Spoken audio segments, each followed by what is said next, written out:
July 15 next batch start ಆಗಿದೆ ಅಮ್ಮ. ಆನ್ಲೈನಲ್ಲಿ ಕಲಿಬೇಕಂತ ಇಂಟ್ರೆಸ್ಟ್ ಇದೆ, ನನ್ನ ನಂಬರ್ಗೆ ಕಾಂಟ್ಯಾಕ್ಟ್ ಮಾಡಿ. ಬೇಸಿಕ್ ಅಡ್ವಾನ್ಸು 2 ಮಂತ್ ಕೋರ್ಸು ಇದರಲ್ಲಿ ಸ್ಟಾರ್ಟಿಂಗಲ್ಲಿ ಅಂತವೇ ಹೇಳ್ಕೊಡ್ತೀನಿ. ಸ್ಟ್ಯಾಂಡ್ ಯಾವಾಗ ಫಿಕ್ಸ್ ಮಾಡಬೇಕು, ನೀಡಲ್ ಯಾವಾಗ ಹ್ಯಾಂಡಲ್ ಮಾಡಬೇಕಂತ ಸ್ಟಾರ್ಟಿಂಗಲ್ಲಿ ಅಂತವೇ ಬರುತ್ತೆ. ಸೊ ನನಗೆ ಆರಿ ವರ್ಕ್ ಥರ ಒಂದು ನಾಲೆಜ್ ಇಲ್ಲ ಅಂತ ಭಯ ಬೇಡ, ಸ್ಟಾರ್ಟಿಂಗಲ್ಲಿ ಅಂತವೇ ಹೇಳ್ಕೊಡ್ತೀನಿ. ಇದಕ್ಕೆ ನಿಮಗೆ ಟೈಲರಿಂಗ್ ನಾಲೆಜ್ ನಾಟ್ ನೆಸಸರಿ. ಇದರಲ್ಲಿ zari thread, silk thread, bead work, cut bead work, zardosi work, mirror work, hand embroidery, net cloth work, patch work, blouse marking, tracing ಎಲ್ಲ ಬರುತ್ತೆ. ನಿಮಗೆ ಡ್ರಾಯಿಂಗ್ ಬರಲಿಲ್ಲ ಅಂತ ಕೂಡ ವರಿ ಮಾಡಬೇಡ, ಯಾವಾಗ ಟ್ರೇಸ್ ಮಾಡಬೇಕು ಹೇಳ್ಕೊಡ್ತೀನಿ. ಮನೆಯಲ್ಲಿ ಕೂತ್ಕೊಂಡು ವಾಕ್ ಮಾಡೋಕ್ಕೆ ತುಂಬ ಚೆನ್ನಾಗಿ ಒಂದು ಬಿಸ್ನೆಸ್ಸು, ಯೂಸ್ ಮಾಡ್ಕೊಳ್ಳಿ. Thank you.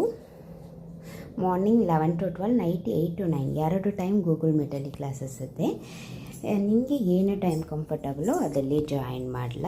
ಕ್ಲಾಸ್ ಕಂಪ್ಲೀಟ್ ಆಗಿದೆ ಅಂತ ರೆಕಾರ್ಡೆಡ್ ವೀಡಿಯೋ ಕೊಡ್ತೀನಿ. ಕೋರ್ಸ್ ಕಂಪ್ಲೀಟ್ ಆಗಿದೆ